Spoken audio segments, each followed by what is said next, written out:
Welcome everyone back to weekly weather updates, and in today's video we're going to have a look at the latest from the live radar, run through the weather warnings as we do have an amber warning issued for rain for parts of western Scotland as we head through this weekend, as we are going to see not only heavy but persistent rain through Saturday, Sunday, even lasting into Monday as well.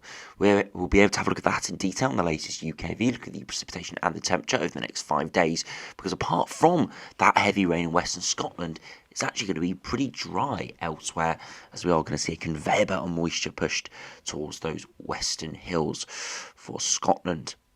As we head beyond that, we're now heading to the last full week before Christmas, and things are continuing to look incredibly interesting over that Christmas to New Year period. But unfortunately, we're not seeing a lot of consistency at all. Now, yesterday we did a video all about the stratosphere, how that could play out over the course of the next few weeks and months. And the models actually went really quite mild and very stormy yesterday. But today, in this evening's runs, we're now seeing more colder runs appearing once again. And we have no consistency on the ensembles either. So unfortunately, if you're here to find a definitive answer about what could be happening up towards Christmas and over the Christmas period, unfortunately we've not got any consistency from the models once again, but I will show you exactly what they are showing and what could be the likely trends, and of course the most likely pattern to evolve. So do remember, if you enjoy my videos, which do like and subscribe, and remember to follow me on Twitter as well, the link's in the description. Now, to start on the live radar, you can see it is generally pretty dry at the moment, a few patches of rain around, but it's dry as we've got that high pressure that has now built in. Now, it is going to sink slightly further southwards, it's going to allow that conveyor belt of moisture for western Scotland, as we'll see in a minute, but elsewhere it's actually going to be a pretty dry weekend. Now, this evening, temperatures are actually relatively mild. The further southwards you are, it is colder, being closer to the centre of the high, perhaps seeing a little bit more of the effects of an inversion. But further westwards and northwards, very mild indeed, as we are seeing that southwesterly wind getting swept in of the Atlantic Ocean. Now, if you look at the weather warnings, we've got this yellow rain warning issued from 6 p.m. tomorrow all the way till 6 a.m. on Monday. And this has got an amber warning within it on Sunday. You can see here, slow-moving weather front is expected to bring a prolonged spell of heavy rain. 75 to 125 millimetres is looking likely fairly widely. 150 to 175 millimetres is possible over some higher ground with some very strong southwesterly winds, also accompanying it. Moderate impacts and low likelihood, but that likelihood increases on Sunday. For the full 24 hours of Sunday, we've got an amber warning for persistent and heavy rain for western and northern Scotland.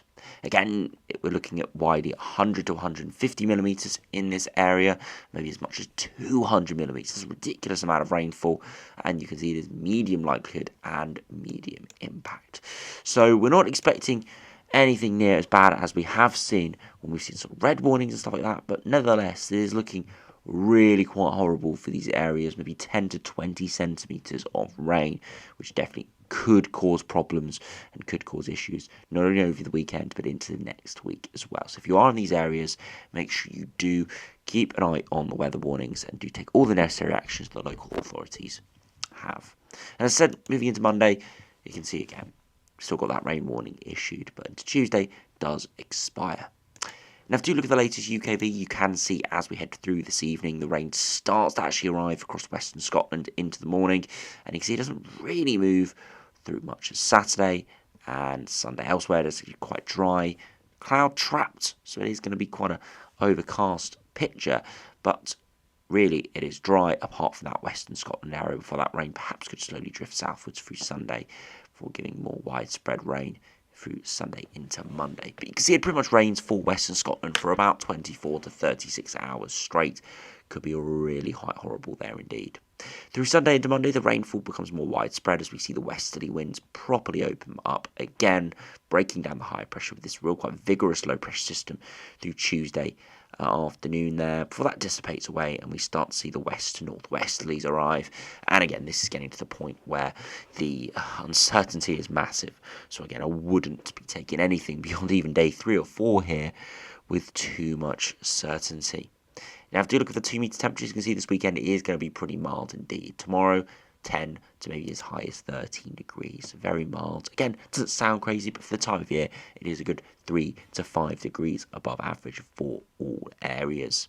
Into Sunday, overnight temperatures hardly getting below 10 degrees there, and into the afternoon might not rise all too much as we do start to see more of that rain move southwards, but still above average.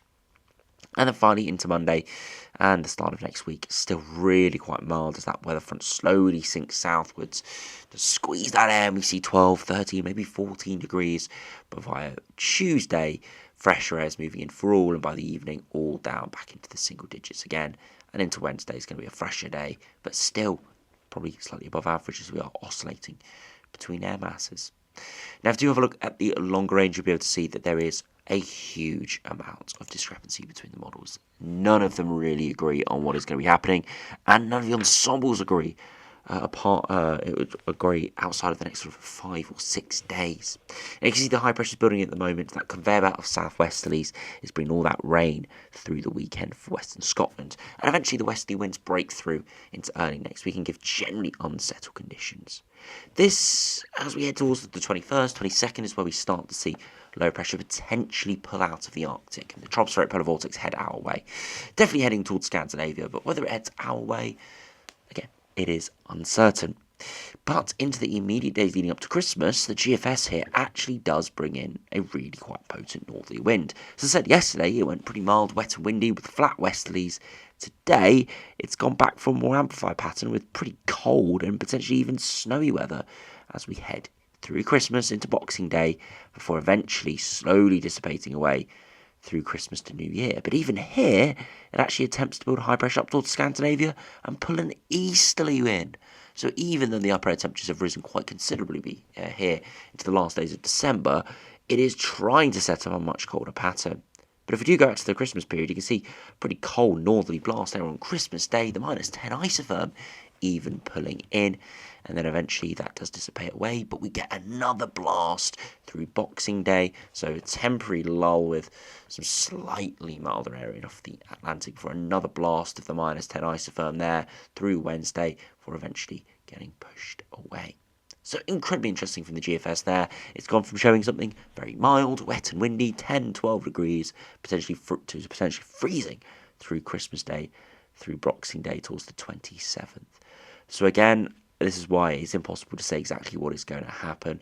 The GFS, of course, is on the colder end of the ensembles, but by no means is an outlier. But at the same time, a milder outcome here wouldn't even be an outlier either. Again, the only way we can really show that is to have a look at the scatter at the end of the video. Now, if you look at the GM, see how that does compare. Again, westerly winds continue over the coming days. We see that northwesterly tilt arrive by the end of next week, and it could bring in colder air for a time, and eventually towards Christmas Eve and Christmas Day, we do see that northerly blast come in, and it does bring in relatively cold air. Not quite as cold as the GFS. Again, it's not quite as straight from the Arctic, but it is nevertheless well below average, giving snow-conducive air. Right towards day 10, though, which is Christmas Day, we do have a lot more cold air still wrapped in around it, but it is turning more of a flat westerly, so it probably would turn mild in the days post-Christmas.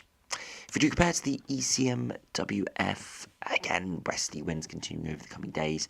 Eventually, we do see that northwesterly tilt, but nowhere near as much amplification.